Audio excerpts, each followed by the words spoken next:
família, obrigada, amigos. Eu vou iniciar a apresentação, então, da minha dissertação, que foi intitulada como Características da transmissão de Meiziela Mosaic Virus por afídeos das plantas de milho. Eu vou começar aqui com uma agenda, então a gente vai abordar um pouco sobre a introdução e a motivação para esse projeto. A gente vai falar dos objetivos, contextualizar um pouco a temática desse projeto, e aí eu vou trazendo os ensaios que foram abordados durante a dissertação, já falando da metodologia e dos resultados para ficar mais conectado. Depois a gente passa para a parte de discussão, conclusões e os agradecimentos. Então, aqui contextualizando, né, o porquê que eu fiz esse projeto. Lá em 2020, 2021, eu fiz o estágio em Ribeirão Preto, com o Roberto Carvalho, no time de fitopatologia. E nesse time a gente trabalhava com doenças fúngicas, bacterianas na cultura do milho, e também tinha uma parte muito importante estudando os insetos vetores e a transmissão de fitopatógenos. E aí, na época, a gente estava tendo boom de cigarrinha, né, populações explodindo a campo, a importância de fitoplasma, espiroplasma aumentando, e eu percebia que o Roberto, os profissionais do agro, estavam tendo uma dificuldade a campo de explicar para os produtores em si que não era tudo atribuído à cigarrinha. Nós tínhamos a cigarrinha, assim, como um grande problema, mas nós tínhamos também os afídeos trazendo um monte de viroses para essa cultura. Então, eu vi o Roberto, o professor João, o Marcos, se esforçando em palestras, em congressos, explicando, né, os diferentes fitopatógenos, mas ainda assim tinha uma grande dificuldade dos produtores entenderem isso, identificar sintoma a campo e realmente ter um controle efetivo. Então, aí eu vi a importância, né, que os afídeos tinham e que não estavam recebendo essa devida importância de uma forma geral entre os produtores, vi a oportunidade de desenvolver esse projeto. Bom, então o objetivo foi caracterizar a transmissão do Meiziela quanto à sua persistência e eficiência de transmissão por Rhopalosifum maiz, além de investigar a sua possibilidade de transmissão por outros afídeos e de infecção de outras duas espécies de plantas, né, de gramíneas, a aveia e o sorgo. Então, contextualizando aqui, a gente sabe a cultura do milho, né, é originária da América, apesar disso, hoje ela está sendo semeada, cultivada por todo mundo, nós estamos aí como o terceiro produtor mundial, e o milho é um produto muito versátil, a gente vai utilizar ele para fins industriais, então, para amido, xarope, glicose, corantes, a gente vai utilizar o milho nos combustíveis, nas bebidas, na alimentação humana e principalmente na alimentação animal, pensando em rações. E quando a gente pensa, né, em relevância ali dentro do Brasil, a gente viu que é o terceiro produtor mundial, e aí a gente observa que ali na área plantada, o milho só perde para a soja em questão de área, isso são dados dessa última safra.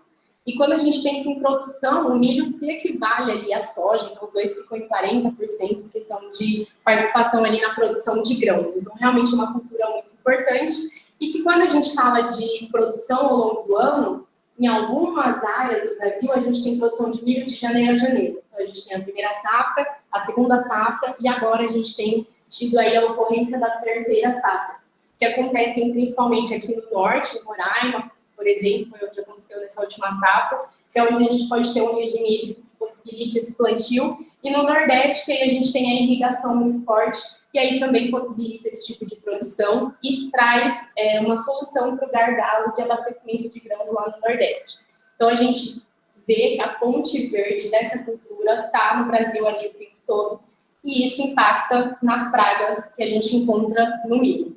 Então, a gente tem as pragas, as lagartas, percevejos, outras pragas aqui que causam danos diretos, que é de fato a alimentação ali na planta que causa o seu dano. E a gente tem a cigarrinha, que como eu tenho trazido aqui, realmente é um inseto vetor muito importante, e os afídeos, que não estavam recebendo tanta importância, e que a gente tem tido esse movimento aí para divulgar as informações a respeito desse inseto e das viroses que ele tem transmitido.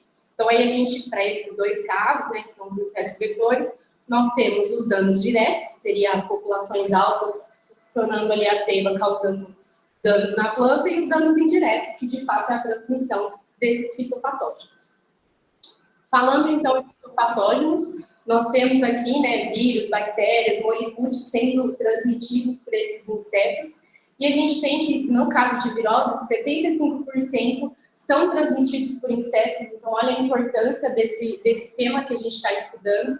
E quando a gente pensa na cultura do milho, a gente vê aqui, né, as viroses transmitidas pela cigarrinha, aqui abaixo a gente vê as viroses transmitidas por afídeos, e aí eu seleciono aqui, né, deixo em negrito as viroses que a gente encontra no Brasil, dando destaque principalmente ao SCMV e ao Meizella mosaic virus. Então, o sugarcane, ele é cotivírus, né, ele é uma transmissão não persistente, foi descoberto há um tempo atrás, então a gente já tem uma série de estudos a respeito dele, pensando na sua forma de transmissão e como a gente pode fazer o seu controle. Só que o Meizella foi descoberto em 2016 pela primeira vez. No Brasil foi em 2017, então é um patógeno muito mais recente e é polerovírus, então ele não é a mesma transmissão do sugarcane, ele já é uma transmissão aí que é persistente circulativa, então sendo um outro tipo de transmissão, cabe aí a necessidade da gente explorar essa área de estudo.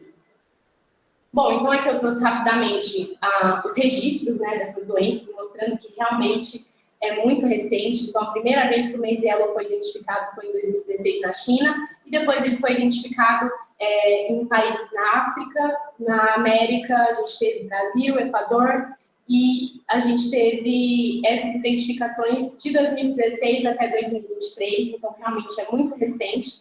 E esses trabalhos mais recentes, eles já identificam não só a primeira vez que surgiu o vírus no país, mas também os outros hospedeiros, né? Não é só milho, mas também é cana, também é sorgo, também é trigo e outras gramíneas.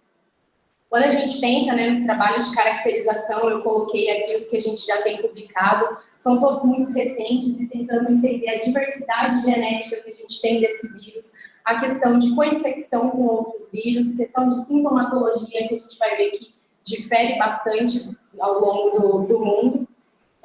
Então, e também trabalhos trazendo questões a respeito de hospedeiros, de insetos vetores novos, tudo para a gente entender esse patossistema e conseguir pensar num controle efetivo. Com isso, então, a gente tem uma sumarização, que é um polerovírus, ele transmite para milho, trigo, sorgo, cana, aveia, cevada, centeio, milheto e outras gramíneas, outros capins. A gente tem o Rhopalus fumaídes, o pádio, o Schizapis gramineus, sendo os insetos vetores desse patógeno. Nós temos indícios de sintomas de mosaico, sintomas de avermelhamento e sintomas de nanismo, e a gente tem esse vírus presente na Ásia, na África e nas Américas. E uma questão de diversidade genética que a gente vai discutir nesse trabalho. Bom, então quando a gente fala aqui, né, iniciando agora a metodologia, a gente precisava ter a criação desses insetos para fazer todos os ensaios. Então a gente cultivava, né, garantia a população dentro dessas gaiolas com tela antiafídica, para evitar a entrada e a saída de insetos. Nós fazíamos a limpeza desses afídeos, no sentido de perder os vírus que eventualmente estavam ali a campo. Então, aqui a gente tem uma fêmea, né, liberando as ninfas, e aí essas ninfas eram coletadas para gerar as novas criações. Essas plantas aqui, elas recebiam adubação nitrogenada, a gente sabe aí nos trabalhos divulgados também da espécie de Rhopalus fumaídes, que o nitrogênio, ele, em maior quantidade nas plantas, vai deixar aminoácidos livres mais dispostos ali para os insetos, e isso aumenta a sua fecundidade, aumenta o desenvolvimento dessa população. Então, para a gente ter as explosões populacionais e conseguir montar os ensaios, a gente fazia essa adubação. A troca de plantas também, porque a gente tinha aqui muitos afídeos, então logo as plantas eram esgotadas.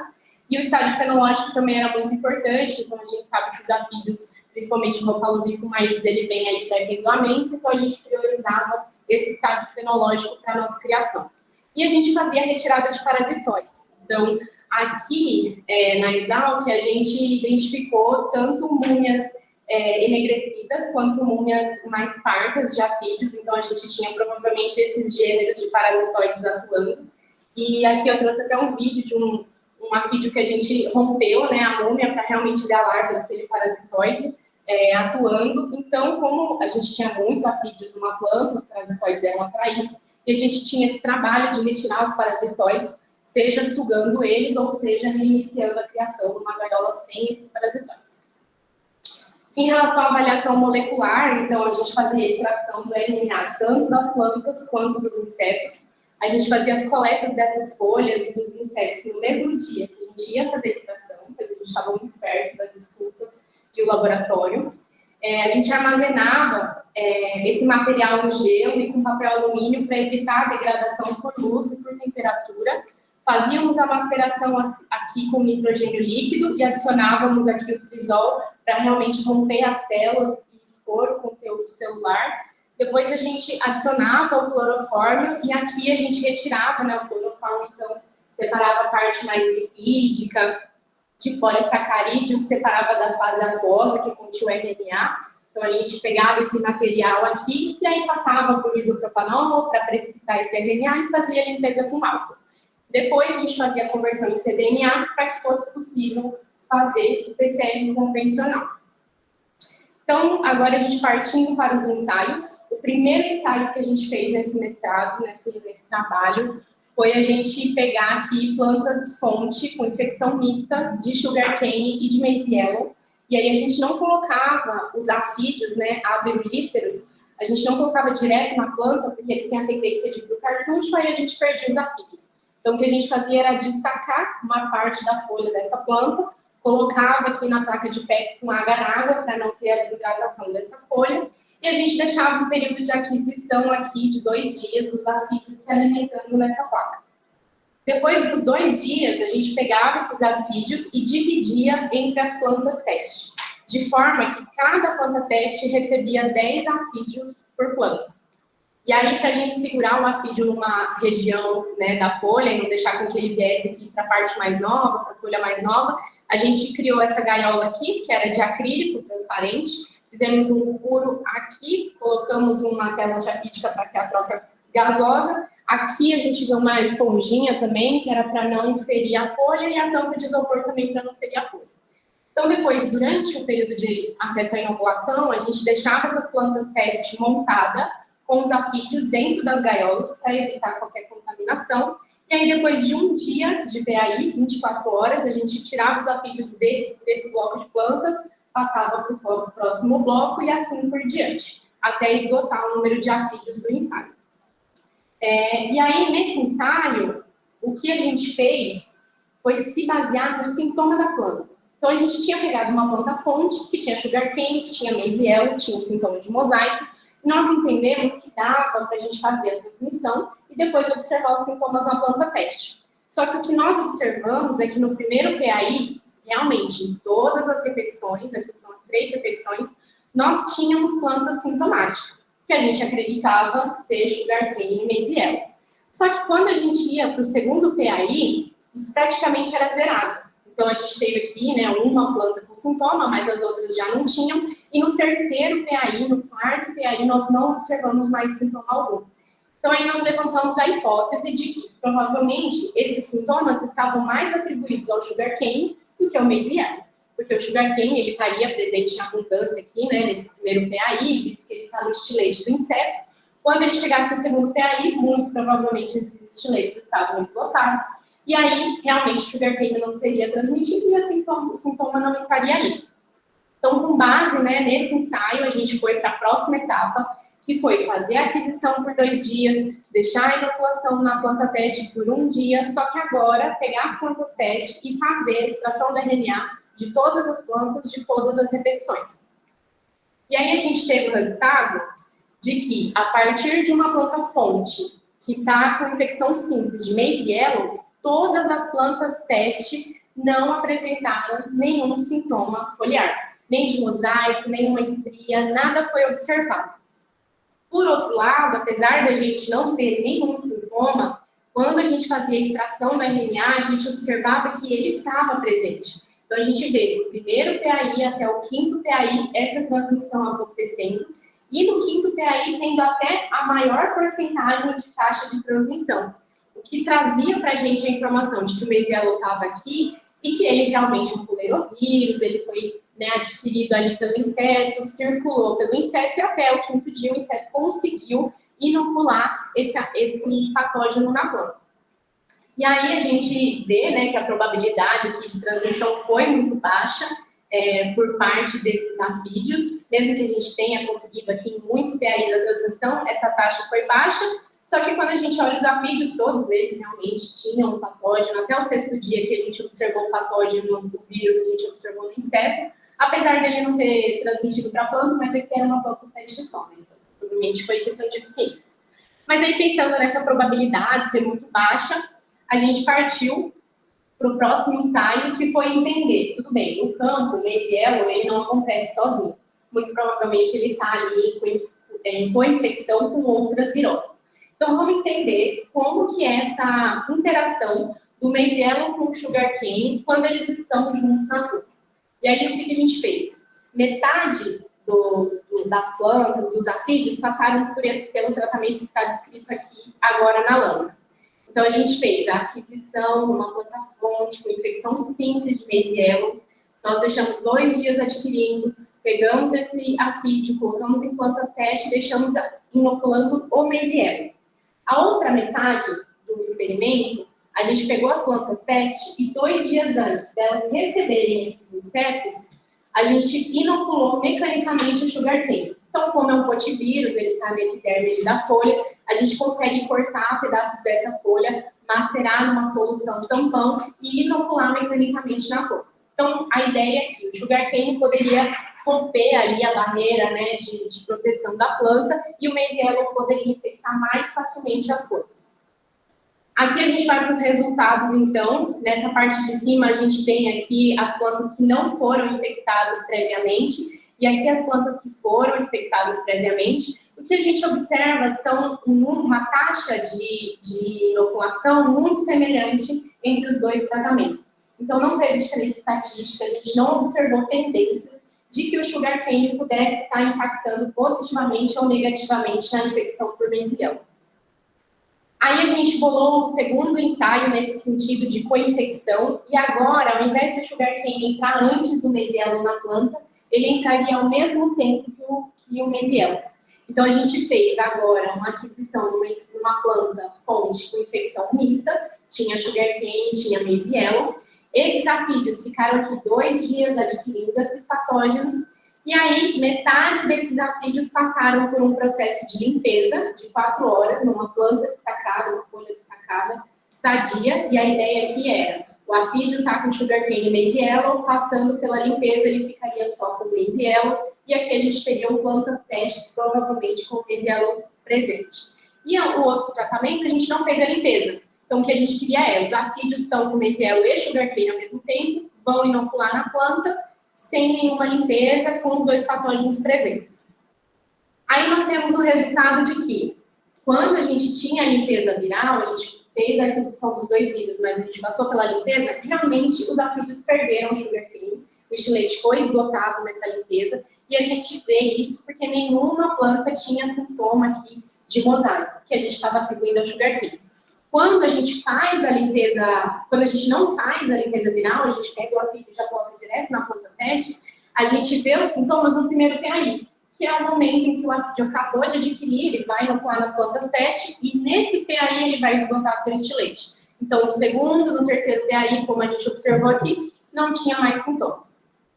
E aí, apesar de não ter os sintomas aqui em cima, né, com a limpeza viral, a gente observa que, apesar de limpar o estilete, tinha transmissão de Maize Yellow. Então, a gente teve aqui 2 infecções, a gente teve transmissão, e essa transmissão, ela aconteceu na mesma proporção do que se a gente não tivesse feito a limpeza. Então, a limpeza não impactou no Maize Yellow, somente no Sugarcane. E o fato do Maize Yellow e o Sugarcane chegarem juntos na planta também não teve efeito, nem positivo, nem negativo. E aqui também não teve diferenças estatísticas. Bom, além de investigar a questão de co-infecção, nós avaliamos também a questão da sintomatologia. Então, no mundo, a gente tinha trabalhos que traziam sintoma de mosaico, de avermelhamento, e aqui a gente não estava identificando sintoma. Então, para a gente entender se isso era uma particularidade do isolado que a gente estava trabalhando, ou se era uma particularidade do material do milho que a gente estava trabalhando, nós fizemos um teste com 7 materiais aqui, com genótipos diferentes. Esses 7 materiais a gente fez a aquisição em parceria com o Roberto Carvalho, e a premissa é que todos esses fossem muito diferentes entre si para a gente avaliar a questão de susceptibilidade e tolerância. Então, os insetos passaram por uma aquisição, uma planta mista, por 2 dias, depois eles passaram pela limpeza para ficar somente com Maize Yellow, e aí eles ficaram por 4 dias nas plantas testes inoculando esse vírus adquirido. E o que a gente tem como resultado, para todos os materiais genéticos não vimos sintomas. Então, a gente começa a entender que, nesse caso, não está atribuído ao genótipo do milho, mas está mais atribuído ao isolado que a gente tem trabalhado. E aí, apesar de a gente não ter planta nenhuma sintomática, a gente vê taxas de transmissão aqui altas. Então, a gente vê variando de 20% até 70%. E aí a gente identifica que existem alguns materiais que são mais tolerantes, né, não permitem que essa transmissão ocorra tão efetivamente, mas existem aqui os materiais de 70%, 40% que são mais suscetíveis. E aí tudo bem, a gente não observou sintoma foliar, mas pode haver outros sintomas na planta. Então, o que a gente observou foi também a altura dessas plantas. Aqui a gente fez a avaliação quando as plantas estavam em V6, quando elas estavam em VT, que é o pré-pendoamento, e aí aqui a gente tem o resultado em V6. Então, a gente não tem diferença estatística, mas a gente observa uma tendência de que as plantas positivas para Maize Yellow, e elas só tinham Maize Yellow, elas têm uma tendência de ser ligeiramente maiores do que as plantas que eram negativas para qualquer virose. Quando a gente vai para o pré-pendoamento, a gente observa que não são mais, essa diferença de altura não está atribuída mais a todos os genótipos, mas a gente observa que os mais suscetíveis, em 2021, que era 70% de taxa de transmissão, e o 2022.1, que era 40%, a gente observa diferenças significativas aqui de tamanho de planta. Então, quando não tinha virose, ela era mais baixa, quando ela era positiva, para Maize Yellow, ela tendia a ser mais alta. Isso para 2021 deu até uma diferença estatística, e quando a gente fala do que deu 40% de transmissão, a gente não teve diferença estatística, mas a gente observa essa tendência. O que vai contra, digamos assim, os trabalhos que a gente tem publicado, né, principalmente pela Stewart, que traz a questão de nanismo, quando a gente tem o Maize Yellow. Então, assim, mais uma particularidade do isolado que a gente estava trabalhando. Outro ensaio que nós fizemos foi para entender a questão dos hospedeiros. Então, a gente tinha trabalhos com milho, tinha trabalho com sorgo, cana, trigo, algumas gramíneas. Nós não tínhamos até então um trabalho com aveia. Foi publicado agora, dia 3 de novembro, não sei se vocês viram, mas o autor Olson, ele publicou sobre a aveia. E aí, o que a gente fez aqui nesse ensaio? Fizemos a aquisição dos afídeos aqui numa planta-fonte, com infecção mista, e deixamos esses afídeos, 20 afídeos, nas plantas de milho, nas plantas de sorgo e nas plantas de aveia por 4 dias. E o que a gente obteve foi uma transmissão para a planta do milho, que é o que a gente esperava realmente, e para a planta da aveia, que teve uma taxa de transmissão até maior do que a planta de milho. Então, aqui a gente trazia uma novidade de que a aveia também é um hospedeiro para o Maize Yellow. E aí, passando dos hospedeiros para os insetos vetores, a gente também teve a iniciativa de buscar quais mais vetores poderiam estar participando desse patossistema. E aí a gente fez, usando uma planta-fonte com infecção mista, a aquisição do Maize Yellow e do sugarcane por Rhopalosifo maíz e Rhopalosifo pad, que eram as espécies que a gente já sabia, né, pela publicação dos artigos, mas a gente fez também para Melanapis sorgo e para Schizapis grana. Fizemos a aquisição aí por 2 dias, inoculamos aqui por 5 dias, 20 afídeos por planta teste. E o que a gente teve foi que Rhopalosifo maíz, ele transmitiu tanto sugarcane quanto Maize Yellow, como era esperado. Também era esperado que a taxa de transmissão fosse maior para o sugarcane, porque não tem tanta interação assim. É mais rápido que transmita o sugarcane, porque está no leite, porque está de prova. Quando a gente vê o Rhopalosifo pad, também teve transmissão de Maize Yellow e com uma taxa bem parecida com a do Rhopalosifo maíz, o que está de acordo com a literatura, os dois são transmissores mesmo. E a novidade entra aqui com o Schizapis grana, que a gente teve transmissão, foi baixa essa transmissão, mas ela aconteceu e até então não tinha sido identificada. E para o Melanapis sorgo também fizemos esse ensaio, tivemos também uma transmissão baixa, mas ocorreu. E também trazendo como novidade que até então os trabalhos não tinham trago esse inseto vetor.